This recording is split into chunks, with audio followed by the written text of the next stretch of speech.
My YouTube family, कैसे हैं आप लोग। दोस्तों, स्वागत है आपके अपने इस चैनल अकाउंटिंग गुरुजी में। स्टैटिक्स का एक और बेहतरीन टॉपिक को रिलेशन यानी कि सहसंबंध आपके लेकर आया हूं। अगर आप बिजनेस स्टैटिक्स पढ़ रहे हैं बीकॉम फर्स्ट ईयर में या सेकंड ईयर में, आप किसी भी यूनिवर्सिटी के हैं, ये टॉपिक आता ही आता है गाइज। अभी मैं जो आपको स्टडी करा रहा हूँ ये एग्ज़ाम के लिए स्पेशल स्टडी है, इसे स्ट्रैटेजी भी कह सकते हैं।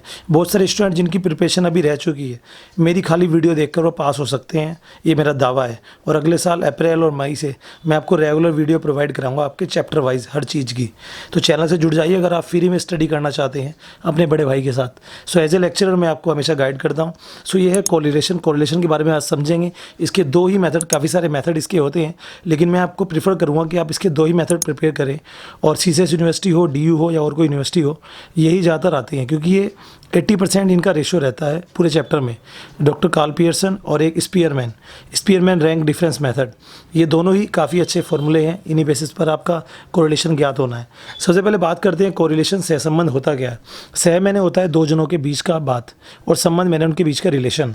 डेफिनेशन कहते हैं relation means that between two series और group of data there exist some casual connection, यानी कि ऐसे दो डाटा जिनके बीच में कोई ना कोई कनेक्शन है, या तो वो एक दिशा की ओर जा रहे हैं या वो अपोजिट साइड जा रहे हैं, अपोजिट डायरेक्शन में जा रहे हैं, लेकिन दोनों में कहीं ना कहीं एक दूसरे के साथ कोई ना कोई कनेक्शन है। जैसे एग्जांपल के तौर पे एक्सपोर्ट और इंपोर्ट, किसी भी देश में एक्सपोर्ट कितना हो रहा है, इंपोर्ट कितना हो रहा है, ये दोनों एक दूसरे पर डिपेंड करते हैं।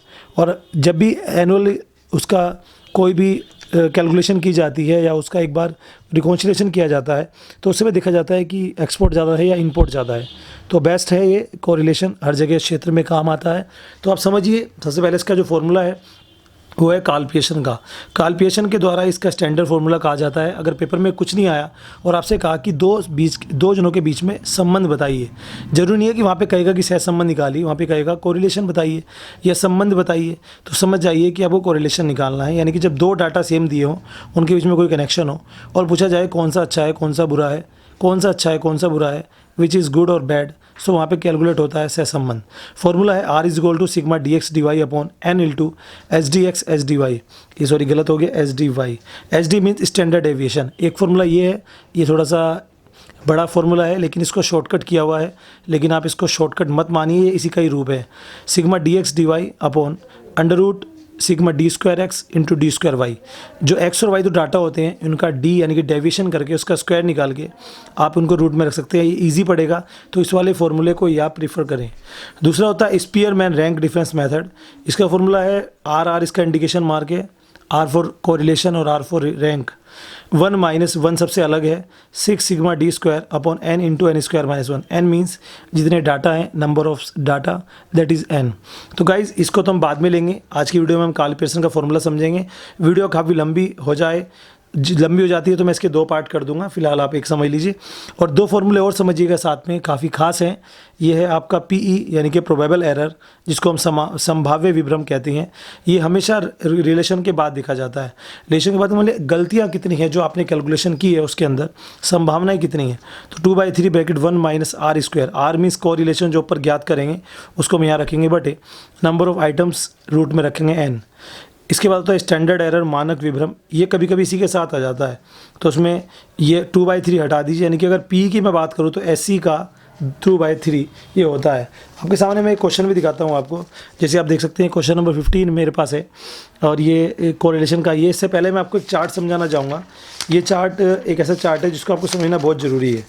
जी हाँ दोस्त, देखिएगा जी, कहाँ गया जी, बहुत ज़रूरी चार्ट है और मुझे लगता है मेरे बच्चों को आना चाहिए। जी ये देखें, ये थ्योरी का टॉपिक है लेकिन आप ज़रूर पढ़ें इसे, आई बिलीव आपको ध्यान रहेगा। Degree of correlation. Correlation 3 type के होते हैं, परफेक्ट कोरिलेशन, एब्सेंस कोरिलेशन और लिमिटेड डिग्री कोरिलेशन। जो डिग्री है, जो पॉजिटिव और निगेटिव 2 डिग्रीज होती हैं, आपको पता है। परफेक्ट कब होगा, जब आपका दो आंसर जो है वो +1 या -1 आए, यानी कि पूरा +1 आए या -1 आए, तो उसे परफेक्ट कोरिलेशन कहा जाएगा। अगर आपका आंसर लिमिटेड यानी कि वेरी हाई, हाई, मॉडरेट और लो, अगर ये आता है एक जीरो और इसके बीच में, तो उसको लिमिटेड माना जाएगा। और अगर जीरो आता है यानी कि आंसर आपका अगर शून्य आता है तो उसे एब्सेंस कहेंगे, यानी कि वहाँ पर कोरिलेशन नहीं है। सो उसके बाद ये डाटा दे रखे, स्क्रीनशॉट लेके इसको समझ लीजिए। थ्योरी में ये बहुत ज़्यादा पूछा जाता है।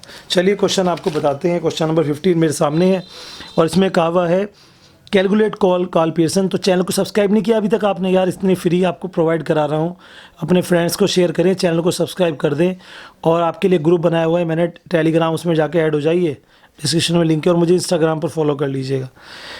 Calculate call Pearson correlation coefficient. अच्छा, मेरा एक और चैनल है SBJ क्लासेस, उसका भी लिंक डिस्क्रिप्शन में है, जाके आप उसे भी सब्सक्राइब कर लीजिए। SBJ क्लासेस, वहाँ पे मैं मोटिवेशंस के लेक्चर देता हूँ, ठीक है। वहाँ पे 2 लाख स्टूडेंट लगभग आप जैसे हैं वहाँ पे जुड़े हुए। Calculate call Pearson coefficient of correlation from the following data, interpret it on the basis of probable error, यानी कि इसमें PEB निकालना है। आप देख सकते हैं हमें एक रोल नंबर दे रखे हैं, marks in accountancy, marks in statics दिया हुआ है। ये मार्क्स इन अकाउंटेंसी को X मान लेंगे और इसको हम Y मान लेंगे। चलिए मैं सीधा क्वेश्चन करता हूँ और आपको दिखाता हूँ कि हमें इस क्वेश्चन को कैसे करना है, ठीक है। चलिए सबसे पहले हम क्या करेंगे, हम यहाँ पर क्वेश्चन नंबर लिख देते हैं 15। ये आ गया रोल नंबर, और रोल नंबर हो गया 1 2 3 4 5 6 7। उसके बाद मार्क्स आ गए, ये मार्क्स इन अकाउंटेंसी है, तो उसमें आ गए 20 35 42 37 13 39 24। सो यहाँ पे हम निकालेंगे दोस्त dx, क्योंकि ये x मानेंगे इसको, और चूँकि हम इसको x मानेंगे तो यहाँ से निकलेगा dx, और उसका करेंगे हम d²x। अब आगे हैं मार्क्स, बीच में लाइन खींच देते हैं, मार्क्स इन स्टैटिक्स। जी ये मार्क्स हैं आपके 32 37 50 30 25 24 और 40। जी हाँ दोस्त, इसको हम निकालेंगे dy और इसका करेंगे d²y, और यहाँ पे निकलेगा dx dy। तो कॉलम समझ लीजिए 1 2 3 4 5 6 7 8, कुल मिलाकर 8 कॉलम आपके बने हैं जो हमें देखना है। अब इसको हम dx कैसे निकालेंगे, तो हमें यहाँ पे सबसे पहले निकालना है x बार x, यानी कि इसको हम समांतर माध्य कहते हैं, और आपको पता है उसका फॉर्मूला होता है सिग्मा x/n। तो अगर हम सिग्मा x करें और इसका जोड़ करें, तो इसका जोड़ चलिए मैं कर लेता हूँ थोड़ा शॉर्टकट से, बाकी तो दिमाग चलता ही रहता है सारा दिन। 20 + 35 + 42 + 37 + 13 + 39 + 24, दैट इज़ 210। 210 इसका योग है, और आइटम होगी 7, तो 210/7 ये 30 आ गया गाइस। तो मुझे जो dx निकालना है वो x में से 30 घटाकर, जितने भी दे रखे हैं इनमें से आप 30 घटा दीजिए, आपका dx आ जाएगा। यानी कि पहले हमने इसका समांतर माध्य मीन निकाला, उस मीन को हम यहाँ से घटाएंगे। अब ध्यान से सुन लीजिए, -10 5 और 12 7 -17 9 और -6। जी अब इसका हम स्क्वायर करेंगे 100 25 जी 144 49 289 होगा, I think so, I am right और नॉट, आई डोंट नो। 81 और 36, इसका हम योग करेंगे जो कहलाएगा सिग्मा d²x। अब चलिए इसको निकालते हैं हम, इसका भी हमें सिग्मा y, हमें यहाँ पे x बार y निकालना है, सिग्मा y/n करके। तो चलिए इसका भी टोटल करते हैं दोस्त, और ये है 32 + 37 + 50 + 30 + 25 + 24 + 40, ये आ गया 238। तो ये 238/7, 238/7 यानी कि वो आया 34। तो इसमें से y में से 34 माइनस करना है, जैसे यहाँ पे 30 किया था यहाँ पे 34 करना है। दोबारा समझ लीजिए, हमने इस डाटा का समांतर माध्य, इस डाटा का समांतर माध्य निकाला और उसे इसी में से घटाएंगे। -2 +3 और +16 -4 -9 -10 और +6। चलिए इसका स्क्वायर करते हैं, 4 9 और 196 होता है शायद, 256। जी 8136 और ये हो गया सिग्मा डी स्क्वायर वाई। ठीक है, एक चीज़ और यहाँ पे हमें निकालनी है, वो है डी एक्स और डी वाई का मल्टीप्लिकेशन। डी एक्स और डी वाई का मल्टीप्लिकेशन 10 10 20 हो जाएगा, माइनस माइनस प्लस हो जाएगा, 5 3 से 15 हो जाएगा, 12 मल्टीप्लाई 16 192 हो जाएगा, 7 4 जा 28 लेकिन माइनस के, और 17 मल्टीप्लाई 9 153 हो जाएगा प्लस के, क्योंकि माइनस माइनस प्लस हो जाएगा, 90 हो जाएगा माइनस के, और 36 भी हो जाएगा माइनस के। इसका जब हम योग करेंगे वो बनेगा sigma d x d y. जी देखते हैं अब क्या क्या टोटल इनके आ रहे हैं। सबसे पहले हम करेंगे इसका total 100 plus 25 plus 144 plus 49 plus 289 plus 81 plus 36, 724 यहाँ का टोटल बैठा आपका। ये रेड से लिख देता हूँ। और उसके बाद इसका टोटल है 4 plus 9 plus 256 plus 16 plus 81 plus 100 plus 36, ये 502। और लास्ट वाले का टोटल करते हैं 20 plus 15 plus 152 minus 28 plus 153 minus 90 minus 36 226। अब दोस्त आपके सामने डाटा आ चुका है, कॉल आपने टेबल समझ ली है। Roll number, marks, d x square और d y square, d x d y का मल्टीप्लिकेशन। फॉर्मूला लगाते हैं और आपको समझाते हैं फॉर्मूला। सबसे पहले जो फॉर्मूला है R is equals to sigma d x d y, और यहाँ पर sigma d square x multiply d square y. D x d y का जो टोटल आया वो आप देख सकते हैं 226 आया है, इसको हम रख देते हैं। जी दोस्त 226 आया है, और रूट में इनका जो टोटल आया है वो आया है 724 और 502, यानी कि 724 गुना 502। जी, और अब आप देख सकते हैं मैं अगर 724 और 502 की गुना करूं और उसके बाद नीचे वाले की गुना करके उसका रूट भी करूं, तो यहाँ पर क्या बैठेगा। जी हाँ, अगर मैं इसका रूट करूं तो ये बैठेगा, पहले तो देख लेते हैं हम ये आ क्या रहा है।